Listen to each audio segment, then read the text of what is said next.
Nahihiyang yumuko si Marikit dahil sa malakas na boses ng ina ng kanyang kasintahan na si Nick. Isa ka lang basura, hindi ka nababagay sa anak ko. Sigaw ng ginang habang dinuduro-duro si Marikit.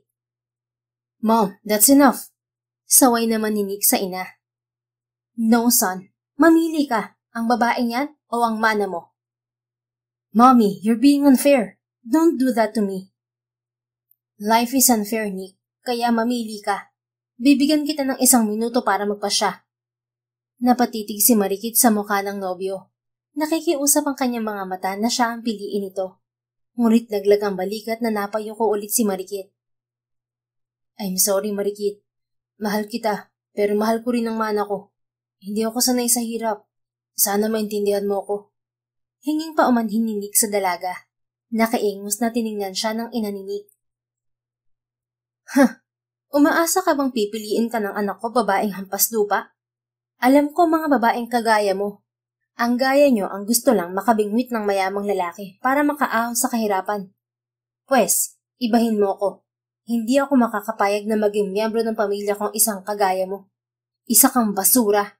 Umalis ka na sa harapan ko dahil nangangamoy basura na dito. Pagkatapos yung sabihin ng ginang ay malakas na itinulak nito si Marikit.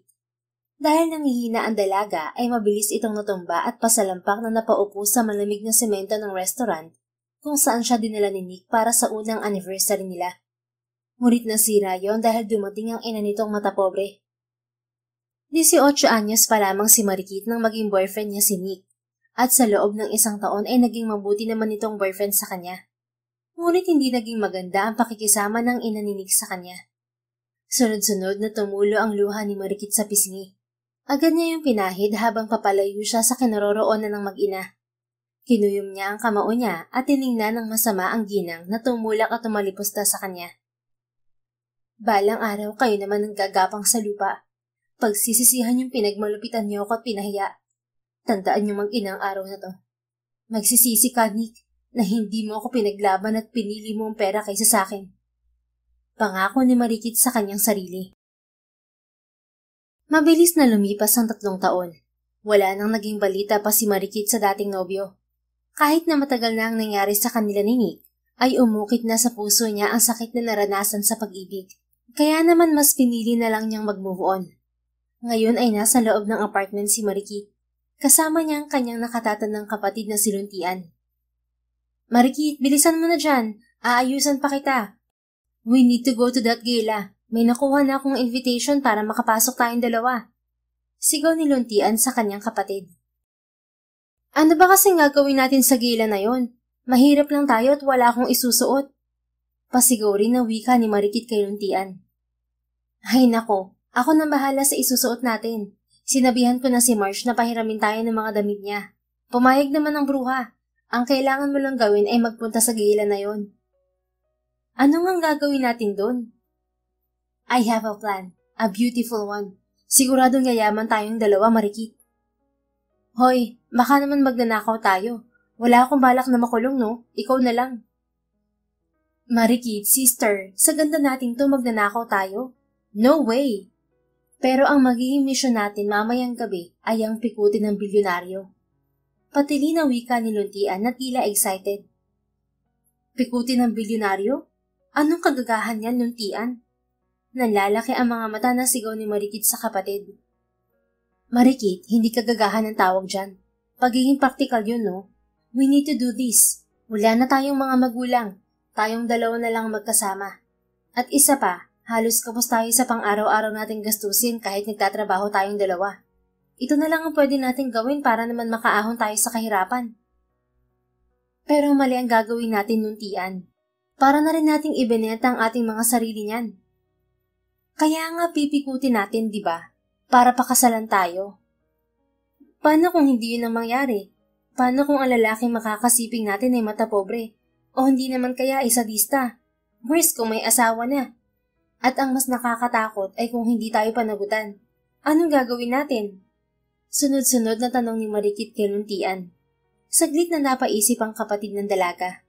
Ilang sandali pa ay bumuntong hininga to. Basta. Susugal ako ngayong gabi. Kikilatisin ko namang mabuti ang lalaking sasamahan ko eh. Kung ayaw mo, edi bahala ka. It's your choice, hindi sa akin. Wika ni Luntian sabay labas ng kanilang apartment. Napaupo na lang si Marikit at nasapo niya ang kanyang muka. Sa kanilang dalawa ng kapatid ay si Luntian ang may mataas na pangarap. Matigas din ang ulo nito. Sandaling nag-isip si Marikit. Hindi niya pwedeng pabayaan ang kapatid, kaya kahit labag sa loob niya ay kailangan niya itong samahan sa gila na yon. Kinagabihan ay handa na ang magkapatid na Marikit at Luntian para sa gila. Sa isang 5-star hotel yun gaganapin. Isang black evening gown ang suot ni Marikit. Hakab na hakab yun sa kanyang katawan. V-neck style yun kaya medyo kita ang kanyang cleavage. Backless din yun kaya kita ang makinis at maputi niyang balat.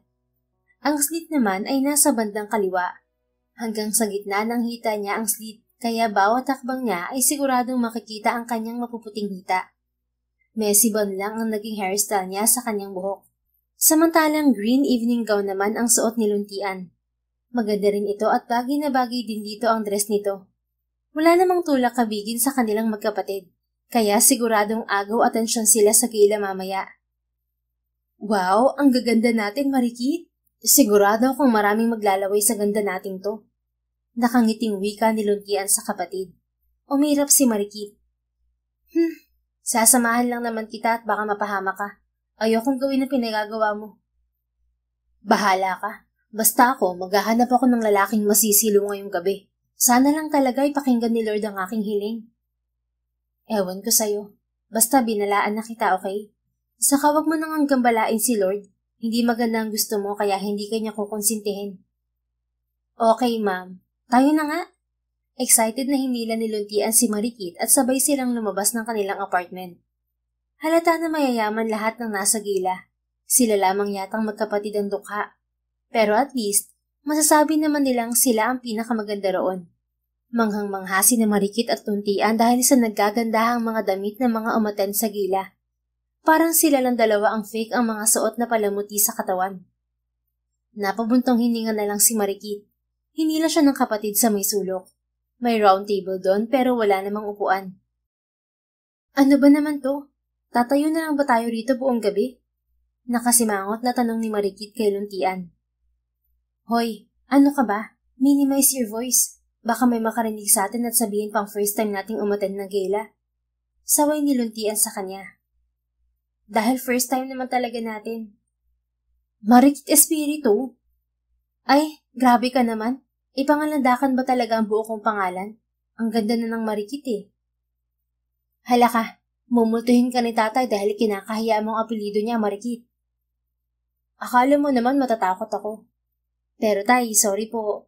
Kaya lang nakakatakot naman kasi ang apelido mo eh. Pero jokes lang tay. Bumawi ka naman dahil magaganda kaming mga naging anak nyo. Mahinang natawa si Luntian sa sinabi ni Marikit.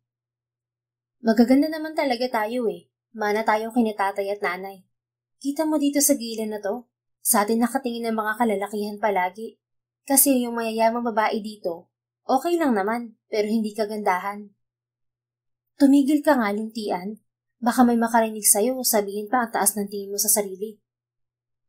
Ladies, gusto niyo ba ng drinks?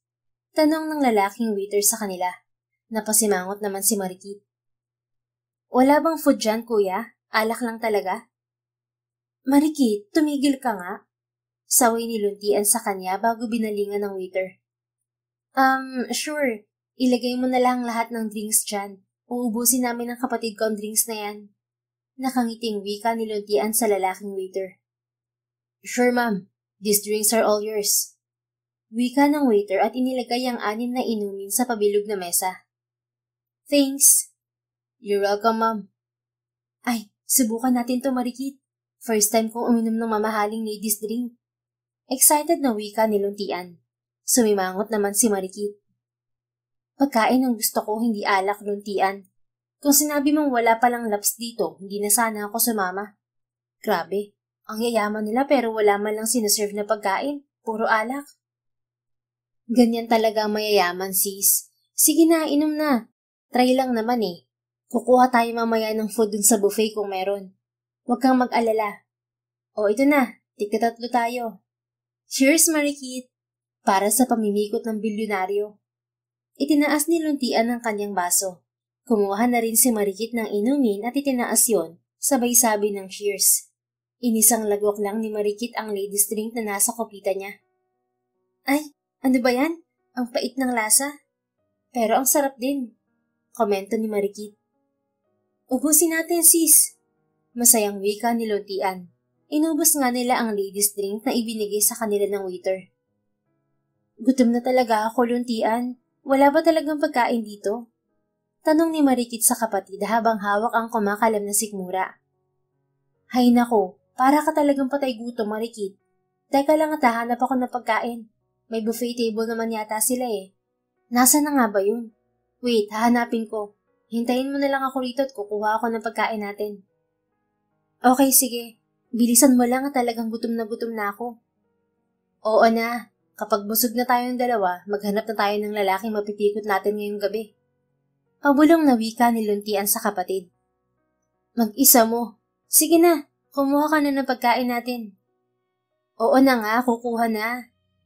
Mag-isa na lang si Marikit sa round table habang tinitingnan ang wala ng laman ng mga kupita. Muling nag-alburuto ang kanyang tiyan, kaya mas lalo lang napasimangot ang dalaga. Halos kalahating oras na siyang naghihintay na bumalik si Luntian, ngunit hindi pa ito bumabalik. Gutom na talaga siya. Hi miss, do you need a companion? Mukhang mag-isa ka lang yata ah. Nag-angat ng paningin si Marikit sa nagsalitang lalaki. Saglit siyang natulala dahil sa napakagwapong binata na nasa kanyang harapan ngayon. Nang kumalam ang kanyang sikmura ay saka pa lamang siya natauhan. Hindi ko kailangan ng kasama. Pagkain ang gusto ko ngayon. Sagot ni Marikit sa gwapong nilalang nakaharap niya ngayon. Gusto mong kumain? Oo, kanina pa akong gutom eh. Tara, sasamahan kita sa buffet. Kukuha rin ako ng pagkain doon. Talaga? Sige, tara na. Excited na wika ni Marikit sa binata. Nagniningning ang mga mata niya nang ma-imagine ang maraming pagkain sa mesa at siya lang ang kakain ng mga yon. Wala sa sariling napangiti si Henry nang makita ang masayang mukha ng babae dahil sa pagkain. He's eyeing her since she entered the gala night. At nang makitang wala na itong kasama ay saka pa siya lumapit. Maraming nagtatangkang lapitan ng dalaga, ngunit agad niya yung hinaharangan. He wants to know the woman first, and he thinks he likes her already. Dinala ni Henry sa buffet table ang dalaga. Let's grab some food. Anong gusto mo? Tanong ni Henry sa dalaga. Wow, ang daming pagkain. Pero nakakahiya naman kung maraming pagkain ang ilalagay ko sa plato ko. Baka sabihin nilang patay gutom ako. May lungkot sa boses na wika ni Marikit sa sarili. Kumuha ka ng lahat ng gusto mo, wala namang magagalit eh. Nakangiting wika ni Henry. Sige, pero pwede bang sa may sulok tayo kumain? Yung wala masyadong tao. Gusto ko talaga kasing kumain ng marami eh. Sure, sa may garden tayo, walang tao ron. You can have your privacy. Talaga? Gusto ko yan. Sige na, kumuha na tayo ng pagkain. Mabilis na kumuha si Marikit ng malaking plato at pinuno niya yun ng pagkain. Ganon din ang ginawa ng dalaga sa plato ng binata. Pogi, pwede bang ikaw na lang ang magdala ng tubig? Ang bigat na kasi nitong dala ko eh. Okay, no problem. Balikan ko na lang mamaya. Sa may garden muna tayo. Sige. Excited na sumunod si Marikit sa binata. Sa wakas makakakain na rin ako. Sigaw ng isipan ng dalaga. Nang makarating sila sa may garden, ay inilagay kaagad ni Henry ang mga pagkain sa pabilog na mesa. Wait for me here. Kukuha lang ako ng tubig, okay? Paalam ni Henry sa dalaga. Okay, pakibilisan mo at gutom na ako. Wika ni Marikit. Muling napangiti si Henry nang makita ang mukha ng dalaga. He's amused with her attitude. Walang pakialam ang babae kung may makarinig na gutom na. She's very vocal and simple. Mabilis na nakabalik si Henry. May dala na itong isang pitchal ng juice at ilang bottled water. Here, kumain na tayo. Aya ni Henry sa dalaga. Sige, salamat. Mabilis na nilantakan ni Marikit ang pagkain nasa harapan niya. Nakangiti lang si Henry habang pinagmamasdan ang maganang pagkain ni Marikit. Hey, dahan-dahan lang naman. Baka mamaya niyan mabilaukan ka. Saway ni Henry kay Marikit. Okay lang, sanay naman akong kumain ng mabilis eh. Anyway, anong pangalan mo? At saka salamat pala sa pagsama sa akin na kumuha ng pagkain ha. Gaga kasi yung kapatid ko eh. Ikukuha na nga lang ako ng pagkain, pero ayun, hindi na bumalik. Baka sa laki ng lugar na to, kaya hanggang ngayon hinahanap pa rin niya kung saan ang buffet. O kaya naman, baka may kausap na yung lalaki. Wika ni Marikit habang patuloy sa pagkain. I am Henry Pascual. Wala yon. I'm glad na nilapitan kita. Ako nga pala si Marikit. Nice meeting you, Henry. Nice meeting you too, Marikit. What a lovely name you have. Salamat. Hay nako, sa susunod hindi na ako sasama sa kapatid ko sa mga ganitong party. Magugutom lang ako. Malakas na natawa si Henry sa pagiging kwela at straightforward ng dalaga. Ang gala na to ay para sa kumpanya na magdodonate ng malaking halaga na ipapamahagi sa iba't ibang foundation. Anyway, may foundation ka ba, Marikit? Or nag-donate lang ang company nyo rito? Tanong ni Henry na naging dahilan ng pag-ubo ng dalaga. Mabilis na iniabot ni Henry ang isang bottled water sa dalaga. Are you okay? May pag-aalala sa boses na tanong ni Henry sa dalaga. Oo naman, I'm fine. So, what's your business? Sa totoo lang, wala naman talaga akong business. Hindi ko alam kung paano nakakuha ang kapatid ko ng invitation card para makapasok kami sa gala night na to. Nanlalaki ang mga mata ni Henry sa narinig sa dalaga.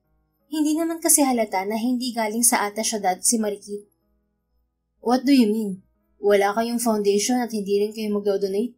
And you don't have any business? Anong ginagawa niyo rito? I'm sorry, hindi ko pwedeng sabihin sa'yo. Baka makatay ako ng kapatid ko eh. Pero oo, wala kaming pera na pang-donate. Kakarampot lang ang sahod namin sa trabaho, kaya wala sa bokabularyo namin na mag-donate. Sagot ni Marikit at mabilis na inubos ang pagkain sa plato. Malakas na dumighay si Marikit sa harapan ng binata. Thank you Lord at nabusog ako. Pasasalamat ni Marikit pagkatapos dumighay. Napangiwi naman si Henry. Hindi ba dapat, excuse me? Tanong ng binata. Hay nako, kayo talagang mayayaman no? Syempre sa aming mahihirap kapag dumighay, it means busog kami. At kailangan namin magpasalamat sa Diyos dahil sa pagkain na ibinigay niya kaya kami nabusog. Hindi ko alam kung bakit sa inyo, excuse me. Hindi naman nakakahiya ang pagdighay. Paliwanag ni Marikit sa binata. Napatitig na lang si Henry sa mukha ni Marikit. Napangiti ito. She's really something and amazing. Hoy, bakit iba yung mga titig mo sa akin, Henry? Nakakatakot ka ha? Bakit? Paano ba akong tumitig sa'yo? Nakangiting tanong nito. Parang kakainin mo ko ng buhay eh. Want to sleep with me? Biglang tanong ni Henry sa dalaga. Ano? Sleep with you? Gago ka ah. Anong akala mo sa akin? Isang bayarang babae? Bakit tamaan ka sa akin? Umayos ka. I'm sorry. Nabigla lang ako. I think I like you, Marikit. Henry, hindi mo ako madadala sa mga palike-like mo. Naku, ganyan lang kayong mga lalaki sa umpisa. Kapag nakuha nyo na ang gusto nyo, Viola, para kayong mga bula na biglang maglalaho. Ang lalim yata ng pinaguhugutan mo ah. May pinagdadaanan ka ba? Sumandig si Marikit sa bench at tumingala sa langit. Humugot siya ng isang malalim na buntong hininga. Lahat naman yata ng tao may pinagdadaanan eh. Depende lang yun sa tao kung haharapin niya o iiwasan. Ikaw Marikit, anong pipiliin mo sa dalawang yan? Haharapin ko syempre. Pero habang hinaharap ko ang laban ko, mas nadadagdagan ng sakit. Ngunit hindi ako susuko hanggat hindi ko naaabot ang gusto ko at tuluyang harapin at resolbahin ang mga problema ko. Mukhang malalim nga yung hugot mo. Baka may maitulong ako sa'yo. Nagsasalita pa sana si Marikit nang tumunog ang kanyang cellphone. Kinuha niya yun sa purse at sinagot nang makita ang pangalan ng kapatid. Luntian, nasan ka na? Bungad ni Marikit sa kapatid. Well, nakakita na ako ng lalaking aakitin ko ngayong gabi. Wish me luck, sister. Hindi lang siya mayaman, ang gwapo pa. He's a bachelor. Balita ni Luntian kay Marikit. Luntian, pag-isipan mo yung mabuti at baka magkamali ka ng sinamahan mo. Huwag ka mag-alala, aking sister. I can manage. Basta pagkatapos ng gabing to, mapipikot ko ng lalaking to. Bahala ka na nga, Luntian. Matanda ka na at alam mo na ang tama sa mali. Sana lang tama ang naging desisyon mo at maging masaya ka. Anyway, kahit naman anong mangyari, nandito lang ako para sa'yo. Salamat, Marikit. Pinapaiyak mo naman ako eh. Tsk, basta mag-iingat ka ha. Huwag ka magpapakalasing at baka may masamang mangyari sa'yo. Opo, ma'am. Siya, bye na at nandito na si Mr. Pogishi. Paalam ni Luntian sabay patay ng cellphone nito. Malalim na napabuntong hininga si Marikit. Panginoon ko, sana po gawayan mo sa tamang landas ang kapatid ko. Amen. Taimtim na panalangin ni Marikit para sa kaligtasan ng kapatid. Sino kausap mo? Tanong ni Henry. Napalingon si Marikit sa binata. Kapatid ko, may kabaliwang gagawin ngayong gabi. Ikaw, wala ka bang gagawin na kabaliwan ngayong gabi? Handa naman ako. Nako, wag na ano. Hindi ako kasing baliw ng kapatid ko. Alam mo, kakaiba kang babae. Hindi ka maarte at prangka ka kung magsalita. Kung anong nararamdaman mo, hindi na pinapakita mo. And I like you because of that. Ayoko kasing maging plastic. Nakakasawa na maging ganon. Tingnan mo nga mga plastic ngayon. Kapag sinunog, nakakasira ng kalikasan. Kaya ang ginagawa, binibenta na lang. May pakinabang pa sila. Nire-recycle. Mahinang natawa si Henry sa sinabi ng dalaga. Ano bang plastic yan? Tao o bagay? Both? You're funny to be with, Marikit. Anyway, hindi mo ba tatanungin kung anong negosyo meron ako? Bakit? Kapag sinabi mo ba magkakapera ako? Hindi naman. Pero baka curious ka lang sa kung anong business meron ako. Pera na lang ang pinagkakainteresan ko ngayon. Kaya ayos lang kahit hindi mo sabihin. Wala naman pala siyang pakinabang sa akin. But I want you to know me. After knowing each other, anong susunod? You will get my number. Tapos magtatawagan tayo. Magiging close. Manliligaw ka sa akin at sasagutin kita. Then after that, ipapakilala mo ako sa parents mo. And they will belittle me because I'm not as powerful and rich as your family. At mag-move on ako dahil wala naman akong choice kundi magpatuloy. Kaya wag na lang. Saka, I want you to know me pa lang. Putulin na natin ang lahat. Wow naman, para kang isang expert ng love story ah. Grabe bang nanakit sa'yo at ang bitter mo? Wala na akong oras para maghanap ng jowa. Masaya naman ako kahit single ako. Wala pang sakit ng ulo. Kitang-kita ni Henry ang sakit at galit sa mga mata ng dalaga. Kung sino man ang nanakit sa kanya, he's an asshole. Hindi niya alam kung anong pinakawalan niya.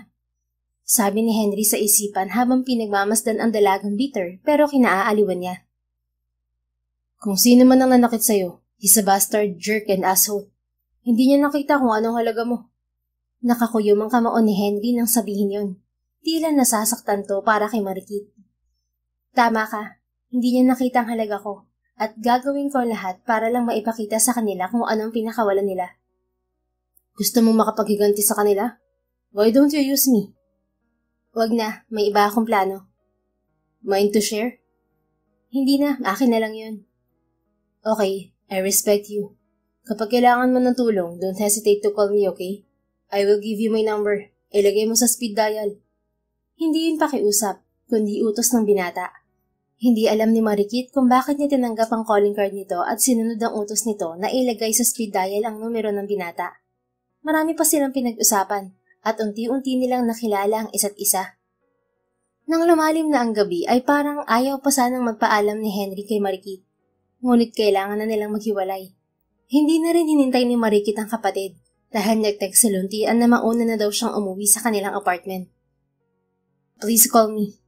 Bilin ni Henry kay Marikit nang ihatid siya nito sa taxi. Isang ngiti lang ang ibinigay ni Marikit sa binata. 3 buwan ang mabilis na lumipas simula nang makilala ni Marikit si Henry. Yun na ang una at huli nilang naging pagkikita ng binata. Hindi naman bothered si Marikit dahil wala naman siyang interes dito. Mas may interes siya sa nangyari sa kapatid niya noong gabi na naghiwalay sila sa gala. Gusto niyang makilala ang lalaking nakilala nito roon, pero hindi naman alam ng kapatid niya kung saan ito hahanapin. Marikit, gusto ko ng manggang hilaw. Sigaw ni Luntian sa kapatid. Napabuntang hininga si Marikit nang marinig ang gustong kainin ng kapatid. Doon ka sa bumunti sa'yo humingi ng mangga mo. Inis na wika ni Marikit sa kapatid. Napanguso naman si Luntian dahil sa sinabi niya. Huwag mo nga ipaalala. Gagong yun. Bigla na lang umalis. Pagkagising ko wala na siya. Kaya yun, hindi ko nahabol. Kwento na naman ito. Ilang beses na ba nabanggit yun ni Luntian? Marami na. Wala naman silang magagawa ron.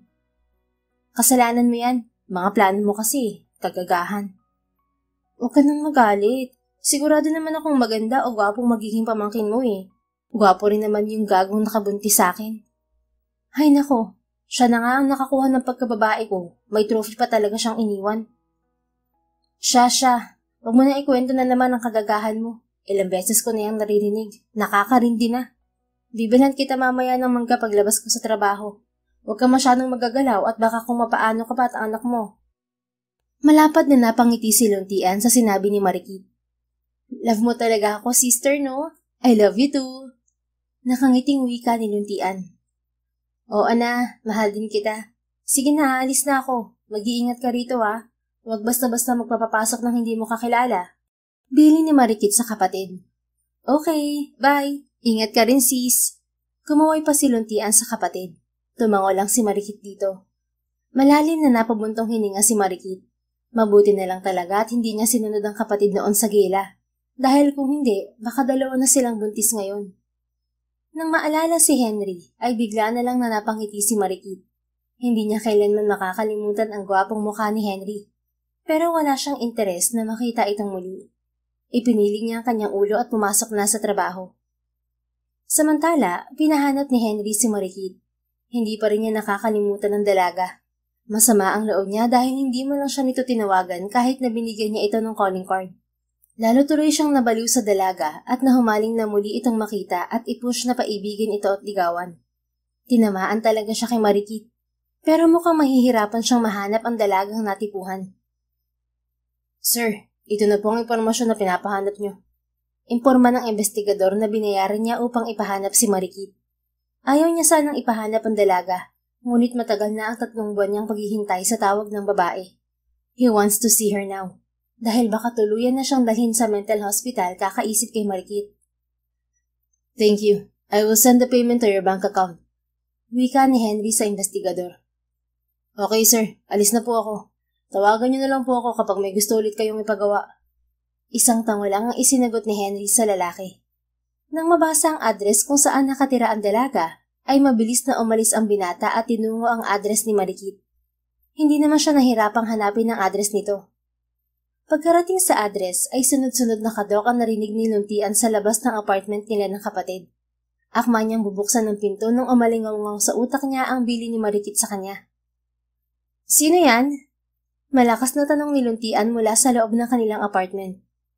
Hi, I'm Henry. Nandyan ba si Marikit? Pasigaw rin na sagot ni Henry sa labas ng apartment. Wala rito ang kapatid ko. Anong kailangan mo sa kanya?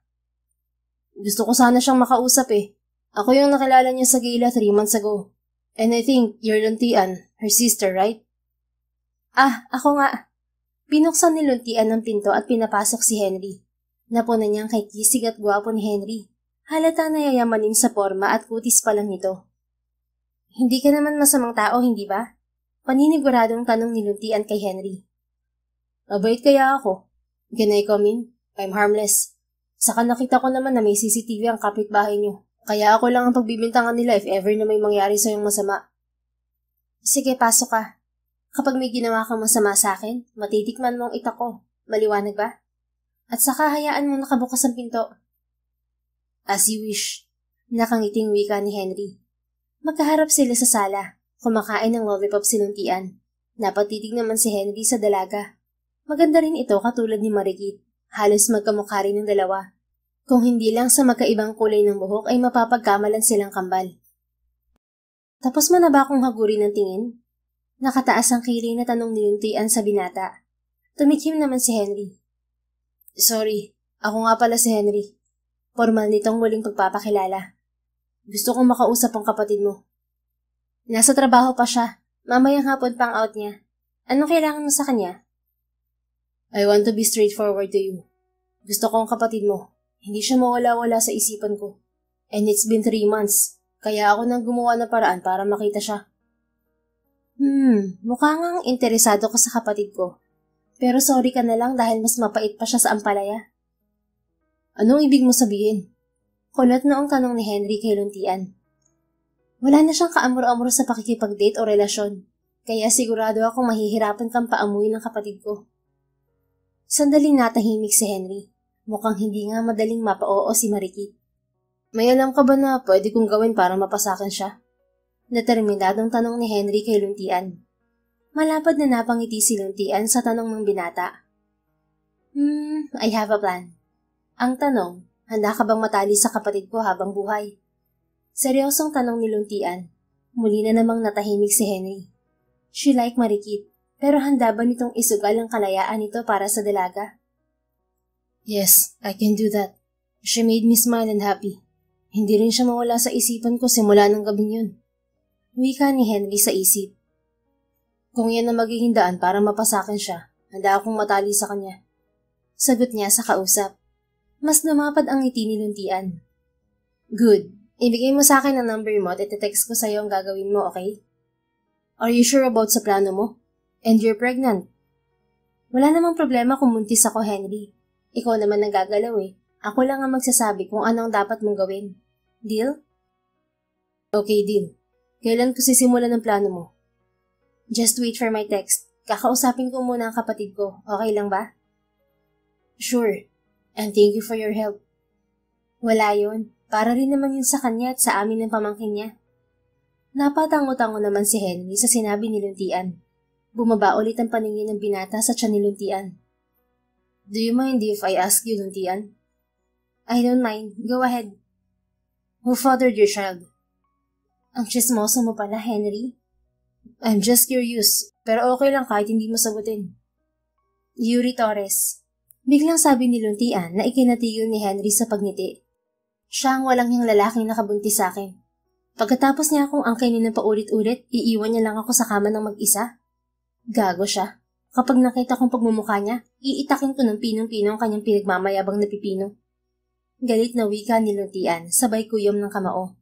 Napangiwi naman si Henry sa sinabi ng dalaga. Natutuwa siya dahil parehas palaban ng magkapatid.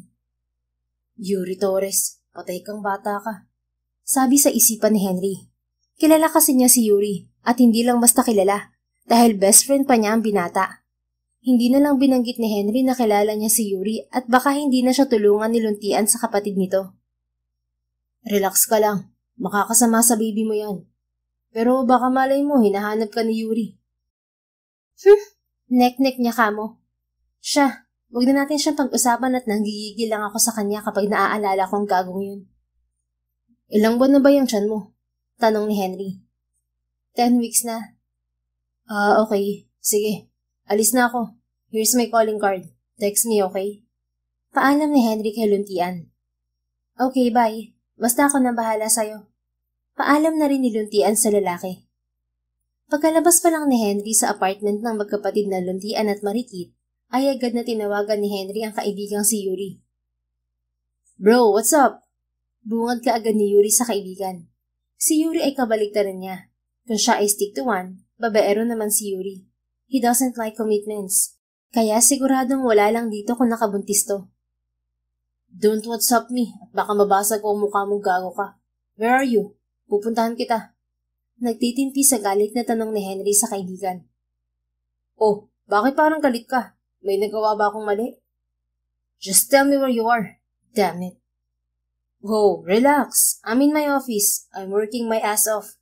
Kailangan ko makuha ang mana ko. Good. Pupunta na ako dyan. Wait for me.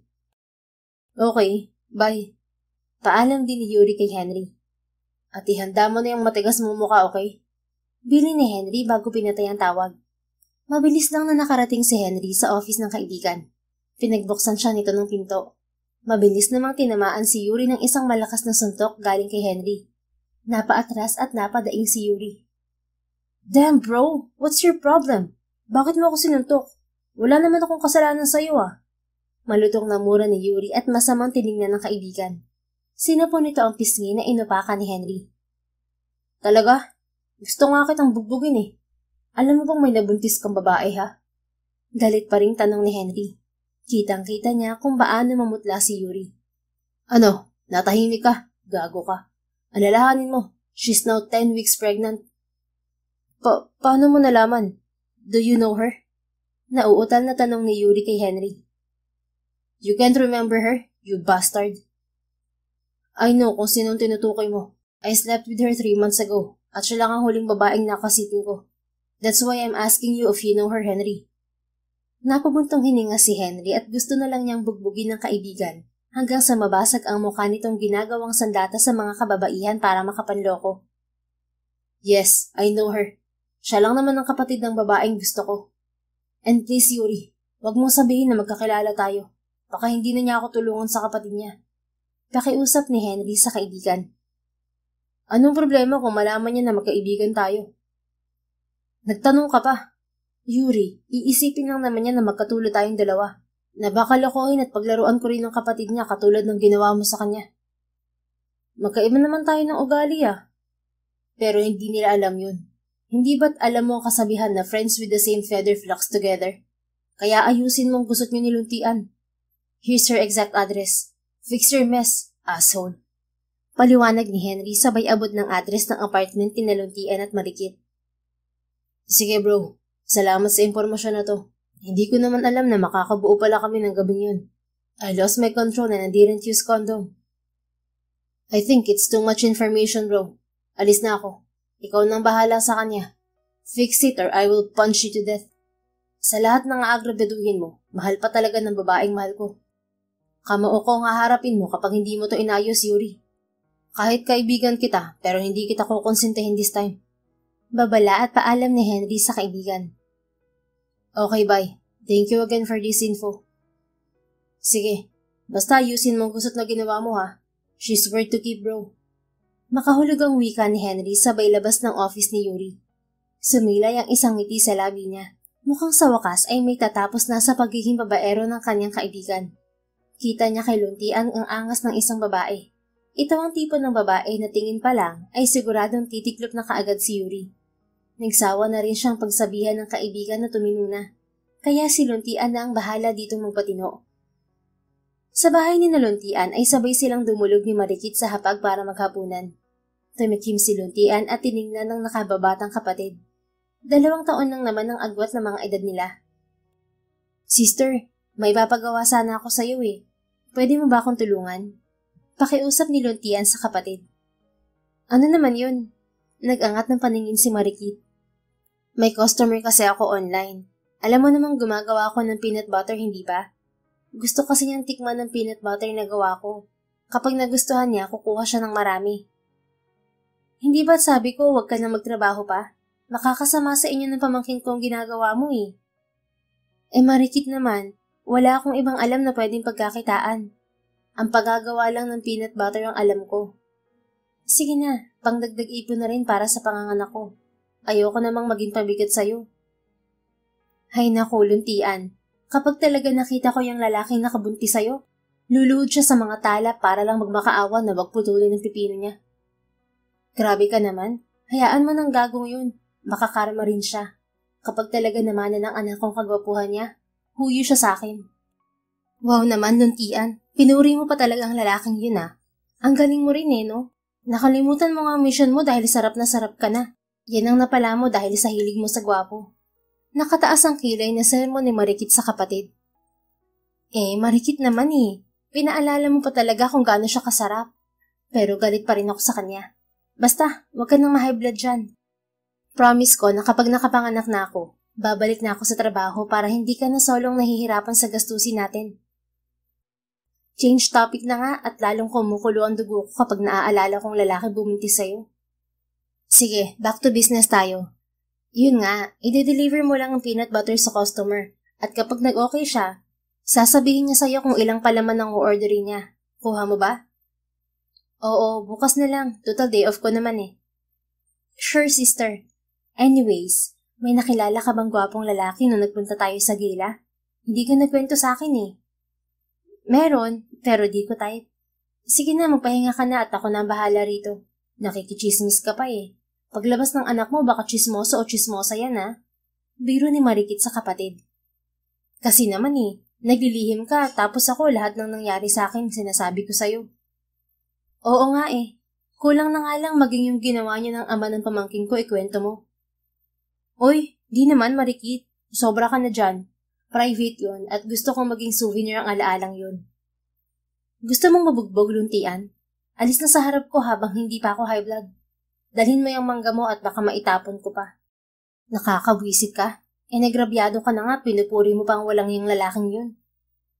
Ang bitter mo, wala ka kasing dilig. Luntian? Malakas lang na tumawa si Luntian na dala-dala ang manggang hilaw. Lumabas na ito ng kusina dahil mukhang napipiko na ang kapatid niya. Nangingiti at naiiling na lang talaga si Marikit sa kanilang dalawang magkapatid. Kahit naman hindi siya sang-ayon sa nangyari kay Luntian, siya lang naman ang masasandalan nito, kaya susuportahan nilang isa't isa hanggang sa huli. Naggabi ning yun ay nakatanggap si Henry ng text mula kay Luntian. Sinabi nitong mag-book sa isang hotel para mai-deliver ni Marikit ang peanut butter na gawa ng buntis. Napangiti naman si Henry at agad niyang ginawa ang instruction ni Luntian. Dahil sa pagiging excited, kinabukasan ay sa may entrance siya ng hotel naghintay sa dalaga. Isang simpleng blouse lang ang suot ni Marikit. Kulay krema yon at pinaresa niya lang ng faded blue jeans. Inilugay niya lang ang kanyang buhok at naglagay ng konting kolorete sa muka para magmukha siyang desente tignan. Magde-deliver lang naman siya ng palaman, kaya hindi na niya tinodo ang pag-aayos kahit sinabihan siya ni Luntian na mag-ayos dahil sa isang pangmayamang hotel niya kikitain ng customer nito.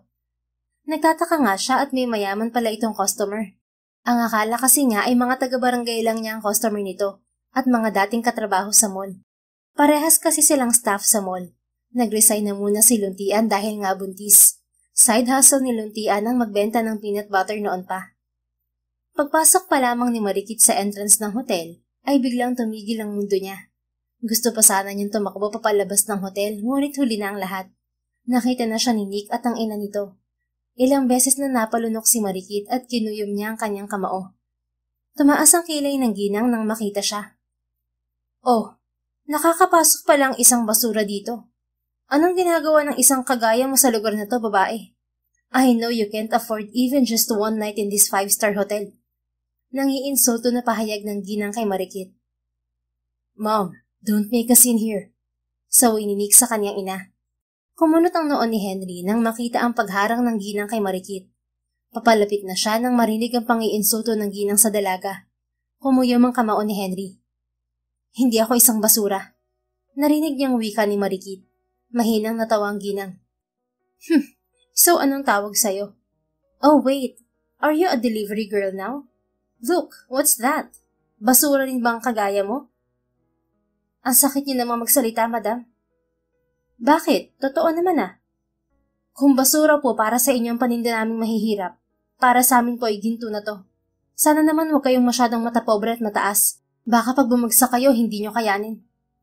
Tumaas ang kilay ng ginang sa sinabi ni Marikit. Huh? What made you think na babagsak ako sa baba na gaya mo?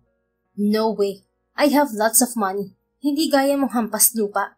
Umalis ka na rito dahil hindi ka bagay sa lugar na to. Walang bibili ng paninda mong yan dito. Hindi po kayo ang may-ari ng hotel na to, madam. Kaya wala kayong karapatan na paalisin ako.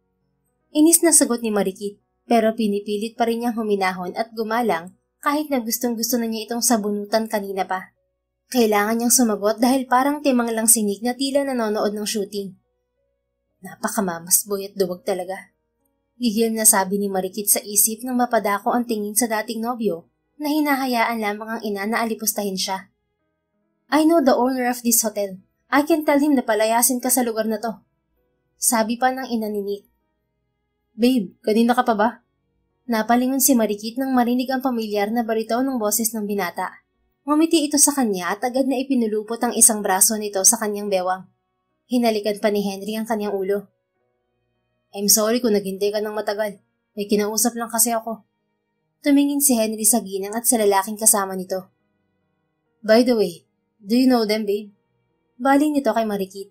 Gets naman agad ng dalaga ang nais mangyari ni Henry. Mr. Pascual, I'm Mrs. Nicola de Leon. Don't you remember me? Pagpapakilala ng ginang kay Henry. Alam ni Marikit na nagulat ito na nilapitan siya ni Henry at tinawag pang babe. Oh, I remember you. And he's your son, right? Ang bagong CEO ng De Leon Distillery. Yes, Mr. Pascual. Salamat naman at naaalala mo pa kami. We're here for the client meeting. Mas lalo kitang maaalala dahil sa pang-iinsulto mo sa fiancé ko, Mrs. De Leon. Pahayag ni Henry sa malamig na boses. Gulat na napatitig si Marikit sa binata, ngunit hindi man lang siya nito binalingan ng tingin. Nanlaki lalo ang mga mata ni Mrs. Nicola sa sinabi ni Henry. Isa si Henry Pascual sa pinakabatang bilyonaryo sa Pilipinas at sa karatig bansa. Marami ang mga itong hotel and restaurant chains. May mga entertainment bar din ng pamilya nito na matatawag na Class A+. At isa rin ang mga Pascual sa nagmamay-ari ng coconut oil manufacturer sa bansa. What? Are you kidding me? Sa isang basura ka talaga papatol, Mr. Pascual? Dapat nga i-re-report ko siya dahil nagtitinda siya dito sa mamahalin mong hotel. Who told you na isang basura si Marikit? And because of your manners, ipupull-out ko ang investment ng kumpanya ko sa kumpanya niyo. You have no right to insult my fiancée, Mrs. De Leon. No, hindi mo yun magagawa ng dahil lang sa babaeng yan. Magbabayad ka ng malaking penalty. It will be your loss. The hell I care. Kahit magbayad pa ako ng milyon dahil sa breach of contract, wala akong pakialam. You just insulted my fiancée. Ano sa tingin mong gagawin ko? I'm not like other man na kayang itolerate ang masama mo ugali. Hindi ko kailangan sa kumpanya ang kagaya mong walang puso. Baka nakakalimutan mo, Mrs. De Leon. Majority ng empleyado mo at customers ay mahihirap. Kaya hindi mabubuhay ang kumpanya mo kung wala sila. Pero isa nga siyang Sige, ituloy mo. And I will make your life a living hell, Mrs. Nicola De Leon. And you know me very well. I don't bluff. Lihim na nagtagis ang bagang ng ginang. Masama ang tingin nito kay Marikit. Habang ang dalaga ay gulat na gulat pa rin sa nangyayari, kaya hindi siya makapagsalita man lang. Don't do this, Mr. Pascual. Gagawin ko lahat para lang wag mong ipull out ang investment mo sa kumpanya namin. Pakiusap ni Mrs. Nicola. Humingi ka ng tawad kay Marikit. Of course, habang nakaluhod ka. What you did to her is not nice. But Mr. Pascual, sobra naman pong pinapagawa niyo kay Mommy. Sansala ni Nick kay Henry. Sobra? Pagkatapos niyang sabihan na isang basura si Marikit, ang babaeng mahal ko ay nalapusta niya. No one messes up with my fiancé and get away with it, Mr. De Leon. Kung hindi gagawin ni Mrs. Nicole ang paghingi ng tawad habang nakaluhod, I will pull out my investment to your company right away. Napatitig si Marikit kay Henry. Mababakas ang galit sa mga mata ng binata. Henry, ayos lang naman ako eh. Umalis na lang tayo. Sa wakas ay nakapagsalita na rin si Marikit. Lumingon si Henry sa kanya at ang kaninang madilim na muka ay napalitan ng mapagmahal na mga titig. No, she needs to apologize to you. Mali ang mga sinabi niya. Hindi ganyan dapat ininsulto. Walang nagawa si Marikit kundi ang sumang-ayon sa sinabi ng binata. Sa loob-loob niya ay gusto niya ring makipaghiganti sa ginang dahil sa mga pangiinsulto nito sa kanya noon at ngayon. I'm waiting, Mrs. Nicola. May gagawin pa kami ng fiancé ko. Wika ni Henry. Nanginginig ang buong katawan na lumuhod si Mrs. Nicola De Leon sa harapan ni Marikit. Yumuko ito at humingi ng tawad. I am sorry, Marikit. Sorry sa mga nasabi ko. Binabawi ko na mga yon. Please forgive me. Nauutal na paghingi ng ginang ng tawad kay Marikit. Sana huli na ang pangiinsulto mo sa akin ngayon, Mrs. De Leon. Dahil baka sa susunod, hindi na kita mapatawad pa. Wika ni Marikit sa ginang. Hinawakan ni Henry ang siko ng dalaga. Let's go, babe. Ayan na ni Henry kay Marikit. Iniwan nila ang ginang na nakaluhod. Marikit! Tawag ni Nick sa dalaga. Ngunit hindi yun pinansin ni Marikit. Nakapag-move on na siya. At ngayon nga ay napagdesisyonan na niyang pikutin ang bilyonaryong nagligtas sa kanya. Napag-isip-isip niyang deserve niya ang lalaking kagaya ni Henry. Kaya siya nitong ipagtanggol kahit kanino. Hanggang sa nakapasok na sina Henry at Marikit sa presidential suite na pagmamay-ari ng binata. Bumuga ng hangin si Marikit at saka sumigaw. Yes! I made it! Yes! Masaya niyang sigaw at tumalon-talon pa dahil sa sobrang saya. Are you that happy? Nakangiting tanong ni Henry sa dalaga.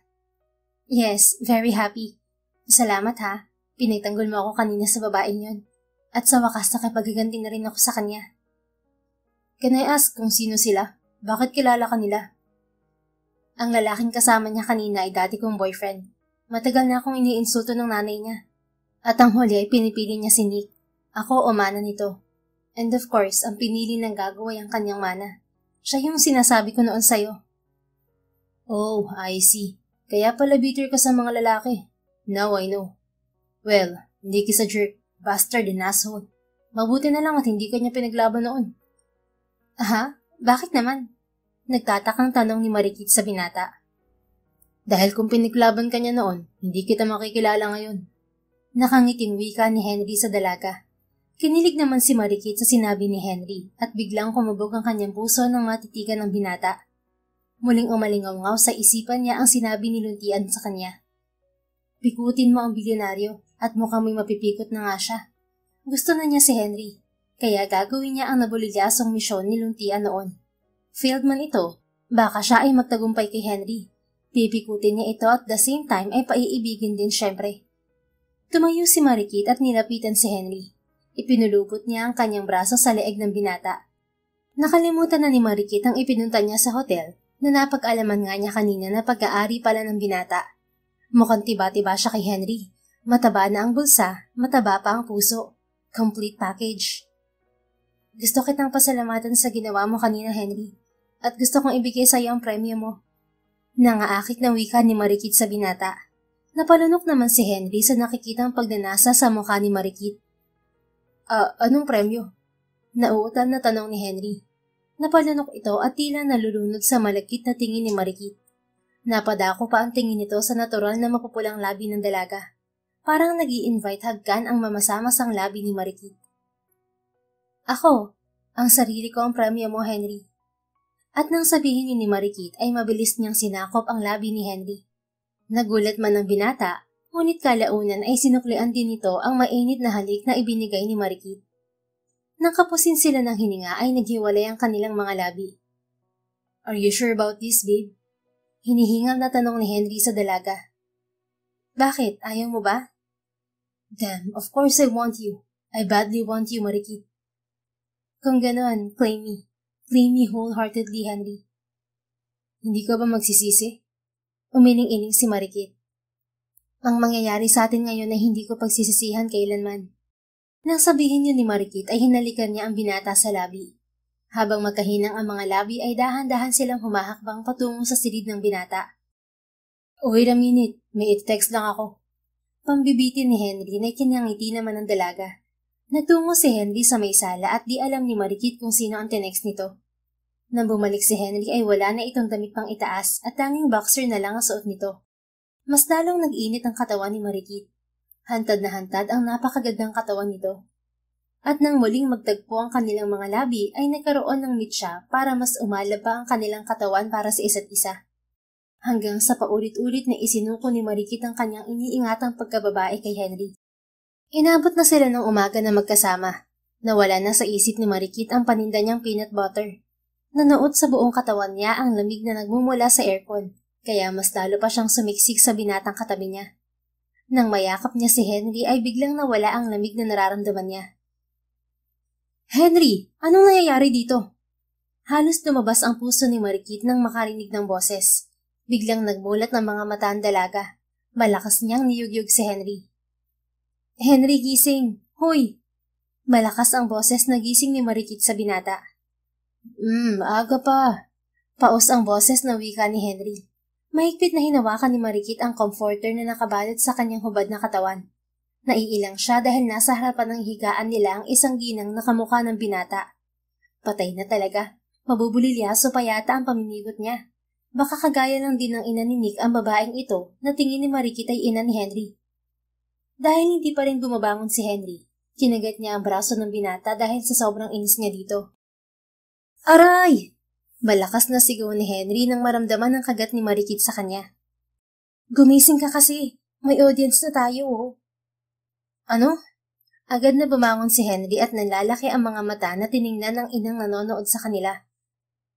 Ma'am, anong ginagawa mo rito? Privacy naman po, ma'am. Bakit, Henry? Hindi na ba pwedeng bumisita ang ina mo sa'yo? Privacy na pinagsasasabi mo riyan. This is also my hotel, kaya wala kang privacy pagdating sa akin na mami mo. Madiing sagot ng ina ni Henry. Ma'am, pwede bang magbihis muna kami? Look, we're naked under this sheet. Nakakahiya namang makipagtsikahan sa'yo na ganitong itsura namin. I know, son, and I will give you 10 minutes to prepare yourself. Got it? Yes, ma'am. Wait for us sa sala. Nang umalis ang ina ni Henry ay agad nitong binalingan si Marikit. Ngunit ang puso ng dalaga ay napuno ng takot at pangamba. Dahil nga baka katulad din ni Mrs. Nicola de Leon ang ina ni Henry. Hey, are you okay? I'm sorry kung naabutan tayo ni Mami sa ganitong ayos. Huwag kang mag-alala. Cool si Ma'am. Wait, magbihis muna tayo. I know you're sore down there kaya alalayan kita. Malambing na wika ni Henry kay Marikit. Napatitig na lang ang dalaga sa binata. Bakit pa hindi niya ito pinansin noon pa sa gila? Napaka-gentleman ito noon pa man at hindi maipagkakaila na gwapo. Kanino bang kasalanan to, Mr. Pascual? Sabi ko, tama na, pero you're too persistent. Halos pasigaw na wika ni Marikit sa binata. Mahinang natawa si Henry dahil sa sinabi ni Marikit. But you like it, didn't you? Oo na. Masarap ka na. Happy now? Bilisan mo na at baka magalit ang nanay mo sa atin. Mabilis nga na nagbihis ang dalawa. Nang makalabas sila sa sala ay nakita ni Marikit ang ina ni Henry na nakaupo sa pang-isahang sofa. Nakatingin sa kanilang dalawa na tila ba nanguusig. Maupo kayong dalawa. Gusto ko kayong makausap. Malamig ang boses na utos ng ina ni Henry. Sumunod naman ang dalawa. Anong pangalan mo, Iha? Tanong ng ina ni Henry kay Marikit. Marikit Espiritu po. Mabilis na sagot ni Marikit sa ginang. You have a nice name. Galing pa ang pamilya mo sa alta syudad? Kung yan po ang basihan niyo para tanggapin mo ako para sa anak mo. Sorry to disappoint you, ma'am. Pero isa lang po ako mahirap na babae. Umuupa lamang po kami magkapatid sa apartment at empleyado lamang po ako sa isang mall. Wala po akong maipagmamalaki sa inyo. Wala akong sinasabing ganyan, Marikit. I'm just asking. Opo, nagpapaliwanag lang po ako para po alam niyo na agad na mahirap lang ako. Well, kailangan panagutan ako ni Henry, ma'am. He's my first at alam niya yon. Yes, I got you, Iha. Ang sinasabi ko ay, kapag hindi niya ako pinanagutan, pipikutin ko siya, ma'am. Kahit na hindi kayo pumayag, ma'am.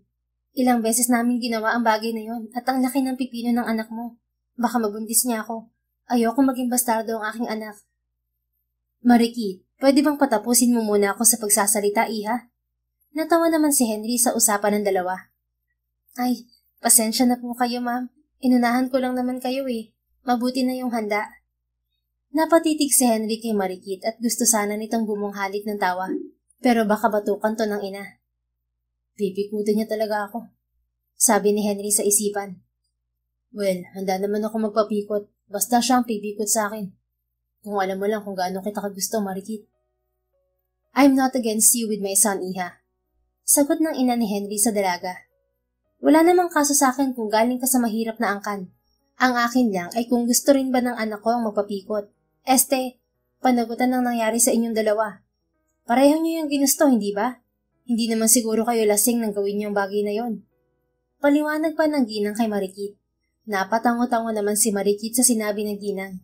Hinarap niya si Henry. Hoy Henry, umayos ka ha. Kapag talaga tinalikuran mo responsibilidad mo sa akin, iitakin ko yung alaga mo ng pinong-pino. Naiintindihan mo ba? Pananakot ni Marikit sa binata. Tinatakot mo naman ako, baby. Parang hindi ako pwedeng tumanggi. Bakit? Tatanggi ka ba? Pero kung tatanggi ka, ayos lang naman sa akin. Kaya lang, kapag nabuntis ako dahil dyan sa sperm mo, hindi mo na makikita ang anak ko. Oo, anak ko lang dahil nag-donate ka lang naman ng sperm mo pero hindi ka entitled na angkinin ng anak ko kung wala ka namang paninindigan. Wala naman akong sinasabing tatanggi ako ah. Inuunahan na kita. Mabuti na yung maliwanag. Ayoko nang nangangapa ako sa dilim. Mataray na wika ni Marikit kay Henry. Bakit? Madaling ba nagawin natin yun? Nakalimutan nga natin patayin ng ilaw, di ba? Hep. Too much information na kayong dalawa. Pigil ni Mrs. Pascual sa kanila. O siya, aalis na ako at kayo na ang mag-usap na dalawa tungkol sa bagay na yan. Matatanda na kayo para pakialaman ko mga desisyon nyo. Henry, panagutan mo yan at panindigan kung ayaw mong matadtad ng pino yung alaga mo. Sige na, babay na. Napadaan lang ako dito dahil hindi ka umuwi sa mansyon kagabi. Bye, Iha. Nice to meet you in this awkward moment. But no worries, it's okay. At least, napatunayan kong hindi bakla ang anak ko. Sa totoo lang, wala pa yung inuwing babae sa bahay namin, kaya nag-aalala na rin ako. Tumawa pa ito ng sosyal. Tama nga si Henry. Cool nga ang nanay nito. Ma'am, pwede ka po ba magpakilala? Hindi ko po alam kung ano mong itatawag ko sa iyo eh.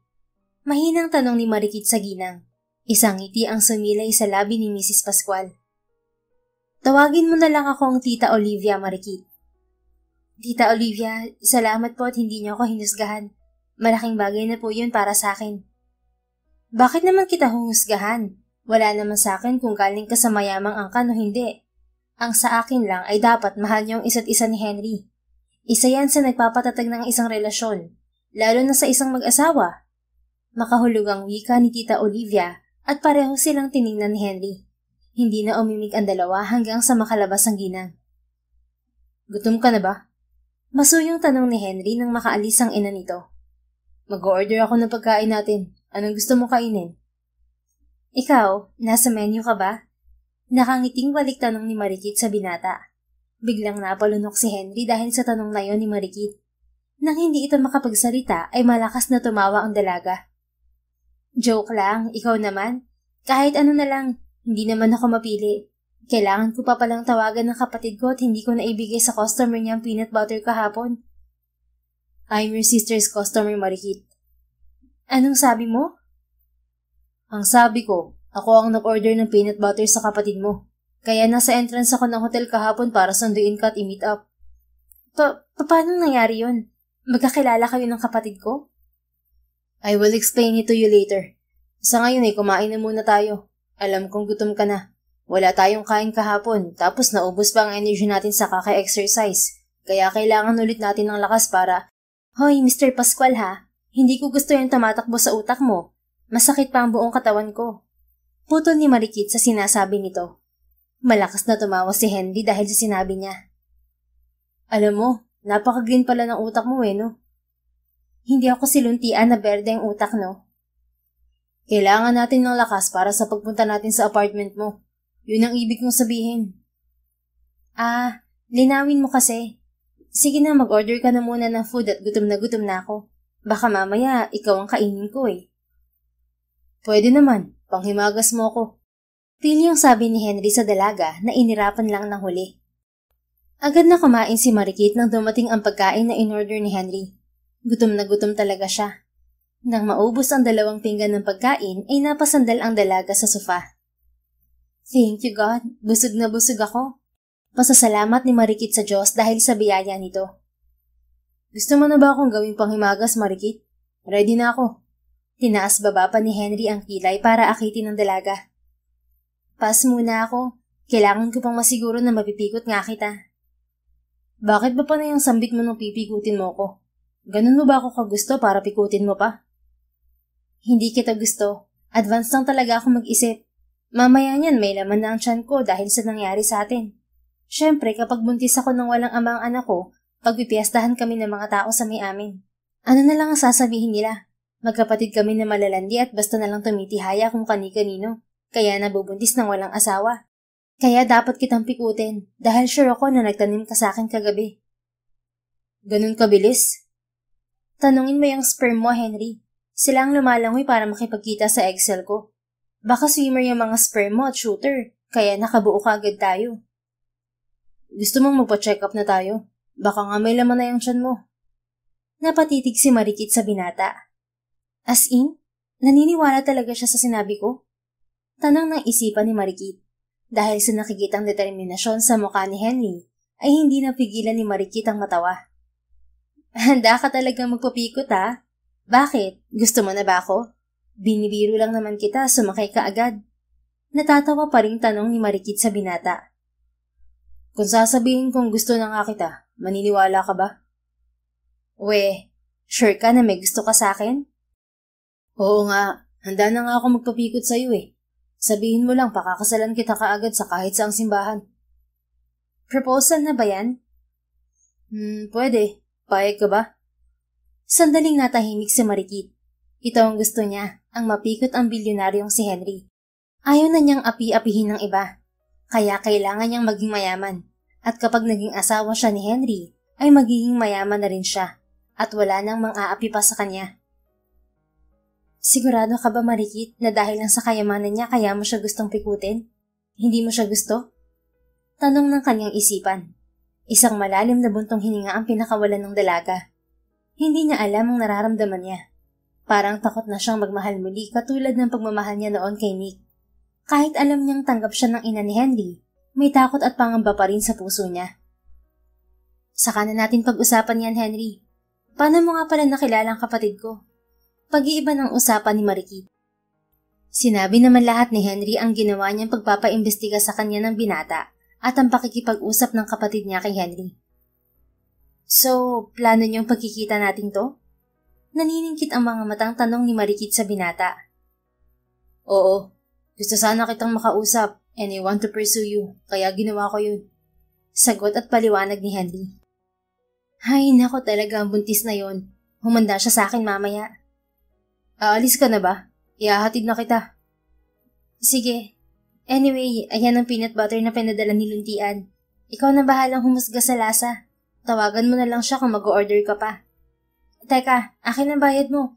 Libre ka na nga sa akin kagabi, alangan naman pati palaman ng buntis, libre din. Mura lang yan, 160 ang isa. Natawa si Henry sa mga sinabi niya, sabay dukot ng 5,000 sa wallet nito. Binabalik ni Marikit ang iba, pero sa pilitan yung isiniksik ni Henry sa bulsa ng dalaga. Marikit. O-order ka ba ulit ng palaman? Hindi. Pero, can I have your number? Sure. Akin na ang cellphone mo, itatype ko na lang. Agad namang ibinigay ni Henry ang cellphone nito kay Marikit. Nagulat ang dalaga nang makitang picture niya ang wallpaper sa cellphone ni Henry. It was a stolen shot taken 3 months ago. Henry, bakit mukha akong nasa wallpaper mo? Curious na tanong ni Marikit sa binata. I'm sorry kung kinuhanan kita ng picture noon without your permission. Hindi ka kasi mawala sa isipan ko eh. Kapag naaalala kita, tinitinan ko lang ang picture mo at okay na kaagad ako. Nakangiting wika ni Henry kay Marikit. Lumambot naman ang puso ni Marikit dahil sa sinabi ni Henry. Ganun ka na ba kabaliw sa akin noon pa? Biro ni Marikit sa binata, pero ang puso niya ay para nang sasabog dahil sa kilig. Oo, ganun ako kabaliw sa'yo. Kaya nga payag na payag akong pikutin mo. And you don't need to force me to marry you, babe. Because I will do it myself, whether you like it or not. Seryosong sagot ni Henry na mas lalong nagpabilis sa pagtibok ng puso ni Marikit. Tumikim siya at nag-iwas ng tingin sa matiim na titig ng binata. Ihatid mo na muna ako sa apartment ko. Kailangan kong maligo at may trabaho pa ako mamaya. Huwag ka na kaya magtrabaho. Total, pinigot mo na ako. Handa na naman kitang pakasalan. Hintayin mo muna ako magsabi sa'yo. Kailangan ko munang masigurado na buntis ako bago pa kita pikutin. Ang tagal ko na namang maghihintay. Pwede bang buntis ka na ngayon para mapikot mo na ako? Nakangusong wika ni Henry na siyang malakas na ikinatawa ni Marikit. Alam mo, ikaw lang yata ang lalaking gustong-gusto na mapikot na. Hindi napikot ang tawag kapag hindi ka nagpakipot man lang, Mr. Pascual. Basta ikaw ang pipikot sa akin, Marikit, ayos lang. Ewan ko sa'yo. Tayo na nga. Aya na ni Marikit at nauna nang lumabas ng presidential suite. Mabilis namang sumunod si Henry sa dalaga. Papasok na sila ni Henry sa apartment nang may makasalubong si Marikit na isang gwapong lalaki. Kumunot ang noon ni Marikit dahil mukhang nabugbog ang lalaki. Nakita rin ni Marikit na sumulip ito kay Henry. Para bang magkakilala ang dalawa, ngunit dire-diretso lang na naglakad ang binata. Ano kaya ang nangyari sa lalaking yun? Bakit parang nabugbog? Wala sa sariling tanong ni Marikit kay Henry. Babe, hayaan mo na siya. Hatid na kita sa taas bago ako umalis. Pag-iwas ni Henry sa tanong ni Marikit na sinunod naman ng dalaga. Paano? Dito na lang kita may hahatid. Hindi na ako papasok at may kailangan pa akong gawin sa opisina. Paalam ni Henry kay Marikit nang maihatid sa taas ng napalapag ng building ang dalaga. Bakit? Inaaya ba kitang pumasok? Supla ni Marikit dito. Ha? Akala ko ba maayos na tayong dalawa? Bakit? Kung maayos na ba tayo, papapasokin na kita sa apartment namin ng kapatid ko? Sabi ko nga, hindi mo ako papapasukin. Alis na ako. Bye. Bye. See you in 1 month from now. What? 1 month from now? Bakit ang tagal naman yata, Marikit? Kasi 1 buwan bago malaman kung buntis ako o hindi. No way. Hindi ako papayag. Ang tagal nun at nakakainip, babe. Yes, way. Wala akong pakialam kung pumayag ka man o hindi. Babush. Nang sabihin niyo ni Marikit ay agad na siyang pumasok sa loob ng apartment nila. Nakatanga lang si Henry sa labas ng pinto ng apartment ng dalaga. What the heck? 1 month? Hindi ko kaya maghintay ng ganun katagal para lang mapikot niya ako. Kausap ni Henry sa sarili. Malakas na lang itong bumuntong hininga bago lisanin ang apartment ng babaeng bumihag sa puso nito. Makalipas ang 2 linggo, miss na ni Marikit ang binata. Pero dahil hindi pa siya sure kung buntis siya o hindi, ay kailangan niya maghintay ng 2 linggo pa para makita ang binata. Sister, bakit parang pinagsaklupan ng langit at lupa yung pagmumukha mo? Tanong ni Luntian habang nilalantakan ang manggang hilaw na isinawsaw nito sa peanut butter. Napangiwi si Marikit nang makita ang pagkain ng kapatid. Miss na miss ko na si Henry, sis.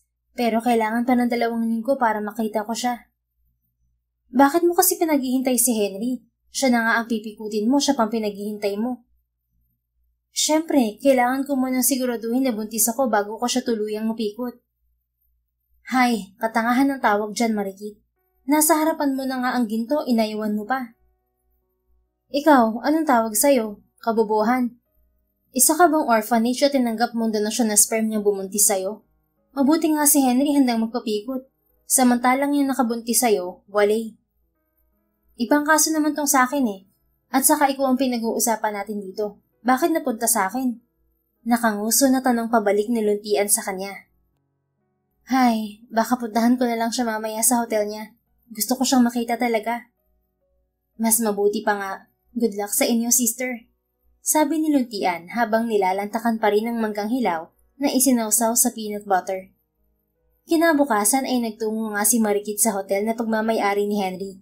Gusto niya sana itong sorpresahin, ngunit siya ang nasorpresa nang makitang may babaeng kausap si Henry. Panay pa ang himas ng babae sa braso ng binata. Biglang nagdilim ang paningin ni Marikit. Nagbabaga ang kanyang mga mata habang nakatutok kay Henry at sa babaeng kasama nito. Kinuha niya ang cellphone at tinawagan si Henry. Mabilis namang sinagot yun ng binata. Hi, nasan ka? Agad na bungad ni Marikit sa binata sa kabilang linya. Nandito sa hotel, may kausap ako. Bakit? Sagot naman ni Henry. Talaga? Sino kausap mo? Linta ba? Ha? Anong linta? Wala namang linta dito ah. Sige, bye. See you.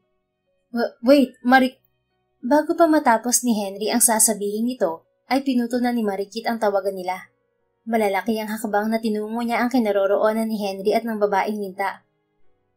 Hi babe. Oh, may linta pala rito.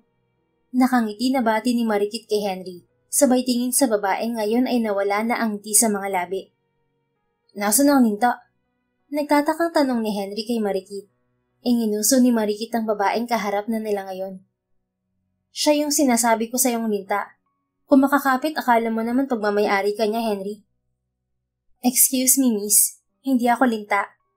Nakataas ang kilay at mataray na wika ng babaeng kausap ni Henry. Talaga ba? Bakit may pahimas-himas ka pa sa fiancé ko? Fiancé mo? Dream on, girl. Baka ikaw ang dream on, girl. I'm 2 weeks pregnant at pinikot ko na si Henry para pakasalan ako. May angal ka ba? Malakas na natawa ang babae sa sinabi ni Marikit. At talagang proud ka pa na pinikot mo ang isang bilyonaryong katulad ni Henry? Gosh, wala ka bang hiya? At bakit ako mahihiya? Handa naman siyang magpapikot sa akin. Namimilog ang mga mata na tiningnan ng babae si Marikit. Hindi ito makapaniwala sa sinasabi nito. Babe, that's enough.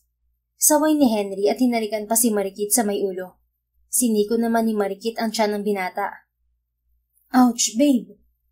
Huwag mo akong halikan. Nagpahawak ka sa lintang yan. Matalim na tiningnan ni Henry si Marikit at nginisian. Selos ka ba? He's teasing her. Hindi. At bakit naman ako magsiselos sa kanya? Mas maganda naman ako sa kanya. Excuse me, angal ng babae na pinutol agad ni Henry. Enough. Saway ni Henry dito. I'm sorry, miss, pero hindi ako interesado sa'yo. May fiancé na ako at magkakabibi na rin kami. Hindi na nakapagsalita ang babaeng kausap ni Henry at hindi na ng binata ang kamay ni Marikit. Nagpunta sila sa presidential suite na pagmamay-ari ni Henry. Oh, akala ko ba 1 buwan bago malaman na buntis ka? 2 weeks pa lang naman ah. Tanong ni Henry kay Marikit. Inalalayan siya nitong maupo sa sofa. So, hindi pwedeng magbago ang isip ko? Gusto ko lang naman na makita ka. Kung masama ang loob mo dahil pinuntahan kita, aalis na lang ako. Mataray na pahayag ni Marikit kay Henry. Hey, Marikit, babe. Wala naman akong ibig sabihin sa sinabi ko eh. I'm just asking. Huwag ka na magtampo. Namiss din naman kita eh. Sinong may sabing namiss kita? Ang sabi ko lang, gusto lang kitang makita. Anong kaibahan nun? Wala naman ah.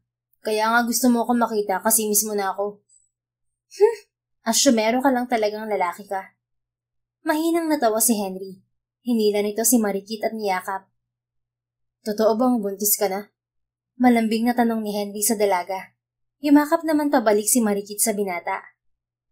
Di pa ako sure. Wala pa namang 1 month eh. Kagat-kagat ni Marikit ang kanyang labi. Bakit sinabi mo kanina na 2 weeks pregnant ka na? Para mawala ang lintang humihima sa'yo. Nagsiselos ka, no? Pabirong tanong ni Henry kay Marikit. Kung sasabihin ko sa'yong oo, magagalit ka ba? Biglang natigilan si Henry sa sinabi ni Marikit. His heart skipped a beat. Ilang beses pa itong napakurap-kurap. Dahil sa sobrang tuwa ay sinupo nito ang mukha ni Marikit at hinalikan ng mariin sa labi. Nang maghiwalay ang labi nila ng dalaga, ay tinitigan nito sa mga mata si Marikit. God, you take my breath away, babe. Bakit naman ako magagalit kung magsiselos ka? Karapatan mo yun, and I love seeing you jealous. Talaga? Pwede ako magselos kahit hindi pa tayo, Henry? You can be jealous all you want, babe. I don't mind. I really don't mind. Ang ibig bang sabihin niyan, may gusto ka na rin sa akin? Hindi pa ako sure. Pero sa tingin ko, unti-unti na kitang nagugustuhan. Great! Kahit konting improvement, masaya na ako.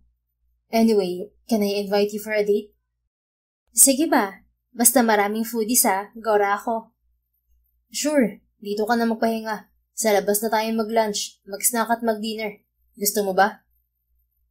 Sige. Tulog muna ako. Antok na antok ako palagi eh. Okay, sige. Hinalikan muna ni Henry sa noo ang dalaga bago hinatid sa silid at iniwan sa kama. Kinagabihan nga ay nag-dinner date ang dalawa sa isang sikat na restaurant. Medyo malayo sila sa ibang customer, kaya naman malayang kumain ng marami si Marikit. Natutuwa si Henry sa pagiging magana niyang kumain. He won't mind kahit tumaba pa ito. Hindi naman mahalaga sa binata ang size ng isang babae. Ang mahalaga dito ay ang ugali, at mahal nito syempre. Nagustuhan mo ba ang mga pagkain dito? Nakangiting tanong ni Henry sa dalaga. Dahil puno pa ang bibig ni Marikit, kaya nag-thumbs up lang siya kay Henry. Mabuti naman na nagustuhan mo. Sige, kumain ka pa ng marami. Kumain ka rin. Hindi ka mabubusog yan kapag panayan tingin mo sa akin habang kumakain ako. Makita lang kitang masaya at busog. Busog na rin ako. Napatigil sa pagkain si Marikit at napatitig sa binata. Kitang-kita niya ang saya sa kislap ng mga mata nito habang nakatingin sa kanya. Hindi tuloy maiwasan ng kanyang puso ang mabilis na pagtibok para rito. Parang may magic ang moment nilang yun nang may sumira sa momento nila. Marikit, I saw you here kaya naglakas loob na rin ako lumapit. Pwede ba kitang makausap? Kahit saglit lang. Pakiusap ni Nick kay Marikit. Nagdilim naman ang mukha ni Henry nang makita ang lalaking nanakit kay Marikit. Selos na selos ito dahil ito ang naging unang boyfriend ng dalaga. Anong gusto mong pag-usapan? Sabihin mo na, kita mong kumakain pa ako. Mataray na wika ni Marikit kay Nick. Gusto ko lang sanang humingi ng sorry sa ginawa ko sa'yo noon. Sa pagpili ng mana ko kaysa sa'yo. At sorry din dahil hindi kita na ipagtanggol kay Mami. Kung yan lang ang gusto mong sabihin, makakaalis ka na. Matagal na kitang pinatawad. At ang Mami mo, pinatawad ko na rin siya. Can you give me another chance, Marikit? This time, ikaw na pinipili ko. At hindi ang kayamanan ng mga magulang ko. Just give me a chance. I'm sorry, Nick, pero hindi na tumitibok ang puso ko para sa'yo. May mahal na akong iba, kaya pasensya ka na. Bumuga ng hangin si Nick at malamlam ang mga matang tiningnan si Marikit. Mukhang nahuli na ako. Yeah, you're an asshole para piliin ang kayamanan kaysa kay Marikit. But I want to thank you, dahil sa pinili mo, naging akin si Marikit. Pwede ka nang umalis. Nakakasira ka ng date namin dalawa ng fiancé ko. Nakaismid na pahayag ni Henry kay Nick. Walang nagawa si Nick kundi ang umalis. Ayos ka lang ba? Talaga bang hindi mo na mahal ang lalaking yun? Sunod-sunod na tanong ni Henry sa dalaga. Umiling-iling naman si Marikit. Hindi ko na siya mahal. Kasasabi ko lang na may mahal na akong iba, hindi ba? Mamisteryosong pahayag ni Marikit. Kinakabahan naman si Henry sa sinabi ng dalaga. Sino nang mahal mo? Secret. Sasabihin ka sa'yo after 2 weeks. 2 weeks ulit? Pwede ba ngayon na? Nope. Hintayin mo na lang after 2 weeks. Walang nagawa si Henry kundi ang tumango kay Marikit. After 2 weeks ay excited na bumili ng pregnancy test si Marikit. Hinintay niya ang dalaw niya, ngunit delayed na siya ng 3 days. Mabilis niyang ginamit ang 3 pregnancy test para makasigurado kung buntis nga ba siya o hindi. Ano na, sister? Anong resulta? Excited na tanong ni Luntian sa labas ng banyo. Teka lang, excited ka naman eh. Sagot ni Marikit. Halos mapasigaw siya nang makita ang resulta ng pregnancy test. Ano na, sister? Labas ka na dyan, dali! Teka nga lang at nagpapanty pa ako. Lumabas ng banyo si Marikit dala ang 3 pregnancy test. 2 ang positive at 1 naman ay negative ang resulta. Bakit may negative result? Tanong ni Marikit sa kapatid. Hindi ko rin alam, pero ang 2 naman ay puro positive eh. Buntis ka nga. Excited na sabi ni Luntian. Hindi pa tayo sure. May nag-negative sa resulta eh. Baka false alarm to. Kailangan ko magpa-check up sa OB-GYN. Good idea. Sige na, magpa-check up ka na agad sis, para makasigurado tayo. Pero sure ako na nasapulan ka talaga ni Henry.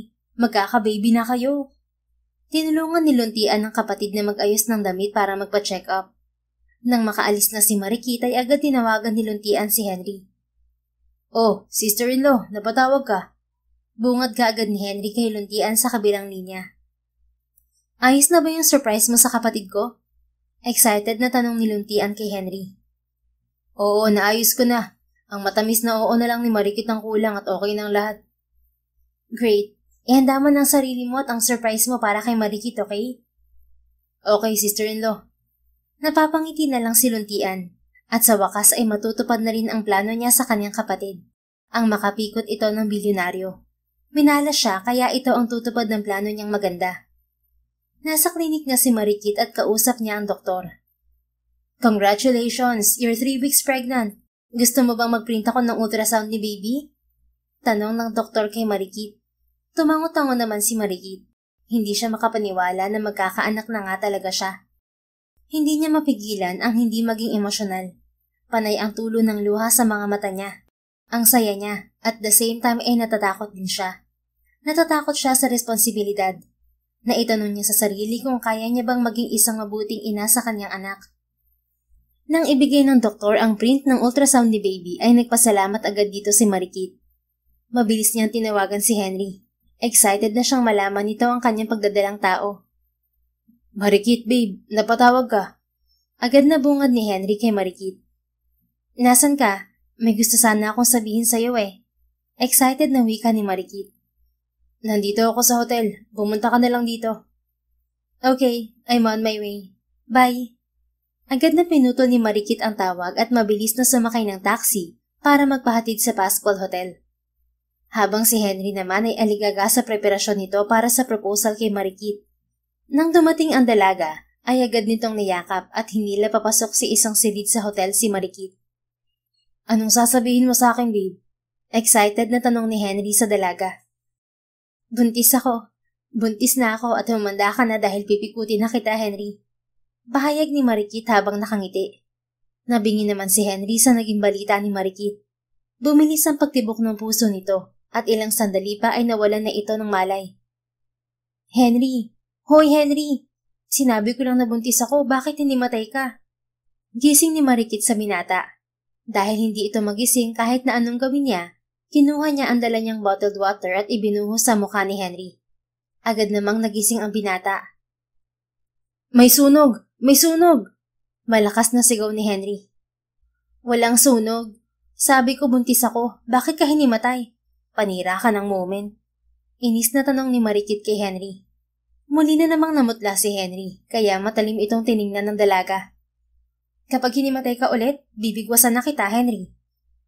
Masaya lang ako, babe. Sobra-sobrang saya ko talaga. Tayo na, pakakasalan na kita. Hoy, teka lang. Ako dapat ang pipikot sa'yo ah. Napikot mo na ako, kaya ako naman ang pipikot sa'yo para hindi ka na makapalagpa. Ngayon mismo, magpapakasal na tayo, marikit ko. Deklara ng binata sabay hila sa kanyang kamay. Hoy, teka lang. Hindi pa ako handa. Sigaw ni Marikit. Ngunit hindi siya pinakinggan ng binata at tuloy-tuloy silang nagtungo sa presidential suite ni Henry. Pagpasok pa lang nila ay may mga tao na sa loob ng silid. Nandun ang ina ni Henry kasama ang ama nito. Nandun din si Luntian at ang lalaking bumuntis sa kapatid niya na nakilala niyang si Yuri. Bakit sila nandito, Henry? Nagtatakang tanong ni Marikit. Para i-witness ang kasal nating dalawa. Nakangiting sagot ni Henry sa dalaga. Ano? At ganito talaga ang suot ko? Hindi ako magpapakasal sa'yo ng... Hindi natapos ni Marikit ang sasabihin niya nang mariin siyang halikan ng binata sa labi. Ikakasal tayo sa ayaw at sa gusto mo. Okay na ang lahat. Pirma mo na lang mamaya sa kasal na to ang kulang. Seryosong pahayag ni Henry. Walang nagawa si Marikit kundi ang magpakasal kay Henry kahit na hindi siya prepared. Pero ganun din naman si Henry. Basa pa nga ang damit nito nang ikasal sila. Lahat ng nandun ay masaya sa pag-iisang dibdib ng dalawa. Maliban kay Marikit na inis sa bigla ang kasal na ginawa ni Henry. Hindi ba't sasabihin mo sa akin ngayon kung sino nang mahal mo? Nakangiting tanong ni Henry kay Marikit. Ikaw na Henry. Ikaw na ang mahal ko. Masaya ka na? Nakangitiring wika ni Marikit sa asawa. Nanlaki naman ang mga mata ni Henry. Talaga? Walang halong biro? Talagang talaga at walang halong biro. Mahal na kita, Mr. Henry Pascual. At kung hindi mo rin ako mahal, pipikutin kita kahit ilang beses hanggang sa mahalin mo rin ako. Hindi na kailangan, wife, dahil mahal na din kita. Mula nung makita kita sa gala, minahal na agad kita. At kung hindi mo ako minahal, ako ang pipikot sa'yo kahit ilang beses pa, hanggang sa mahalin mo rin ako. Panggagaya nito sa sinabi ni Marikit kanina. Seryoso na, Henry. Mahal kita. I love you too, babe. My wife. I'm so excited to spend the rest of my life with you and our child. Kinintala nito nang halik sa labi si Marikit. Paano ang kapatid ko? Wala na siyang kasama sa apartment namin. May pag-aalalang tanong ni Marikit kay Henry nang maghiwalay sila ng labi. Huwag kang mag-alala at aalagaan ko ang kapatid mo. Nakangiting sabad ni Yuri. Wala akong tiwala sa iyong gago ka. Lubayan mo ang kapatid ko ah. Hindi mo nga siya pinanagutan eh. Tinakasan mo pa. Inis na sagot dito ni Marikit. Huwag kang mag-alala, sister. Ako na bahala sa kanya. Kayang-kaya ko siya. Ang intindihin mo yung asawa mo at magiging pamangkin ko. Wika naman ni Luntian. Noong nakasalubong nila si Yuri sa apartment nila, si Luntian pa lang sa larin kaya bugbog sarado si Yuri. Si Henry rin ang nagtapat na kaibigan nito si Yuri. Kaya mo ba talaga, Luntian? Oo naman. Ikaw natapos mo na ang misyon mo. At yun ay ang pikuti ng isang bilyonaryo. Ako naman natatapos sa misyon ko. Kaya kayang-kaya ko tong si Yuri, no? Ako ang tatapos dito kapag hindi to tumino. Mukhang baliktad nga eh. Ako yung napikot imbis na si Henry ang pikutin ko. Bungis-ngis na sabi ni Marikit kay Luntian. Di ikaw na. But seryoso, I'm happy for you, sister. Sana maging masaya kayo ni Henry habang buhay. Of course, at magiging masaya rin ako kapag nakita na kitang kinasal sa ama niyang anak mo, sis. Malapit na yung mangyari, sister. Konting push pa. Niyakap ni Marikit ng mahigpit ang kanyang kapatid at sabay na umusal ng maikling pasasalamat para sa Diyos. Makalipas ang 5 taon, masaya pa rin nagsasama ang mag-asawang Marikit at Henry kasama ang kanilang kambal na anak. Pinagmamasdan lang ni Marikit ang kanilang mga anak na tumatakbo sa playground. Hi babe, mukhang masaya ka yata ah. Nakangiting bati ni Henry sa kanyang magandang asawa. Masaya lang talaga ako, lalo na't nakikita ko ang mga anak natin na naglalaro at malalaki na. Ako rin, masayang-masaya ako dahil nandito kayo sa tabi ko at kasama ko. Alam mo bang araw-araw ako nagpapasalamat sa Diyos dahil binigay ka niya sa akin? Talaga? Pero katulad mo ay nagpapasalamat din ako sa Diyos. Dahil nakilala ko ang lalaking mamahalin ko at mamahalin ako habang buhay. Ang lalaking tanggap ako kahit na mahirap lamang ako at kung minsan ay pasaway at bossy na wife. Hinalikan ni Henry sa noo ang misis at mahigpit na niyakap. Mahal kita kahit sino o ano ka pa, babe. Henry, babe, alam mo ba kung bakit kita hinayaan na angkinin ako noon sa hotel mo? Tanong ni Marikit sa asawa.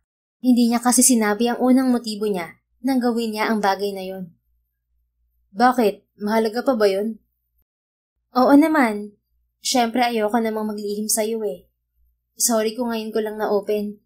Sa sobrang happy wife ko kasi sa piling mo, nakakalimutan ko ang sasabihin ko pati ang kalokohan ko noon sa'yo. Okay, sige. Sabihin mo na ang unang rason mo kung bakit hinayaan mo kung angkinin ka ng araw na yon.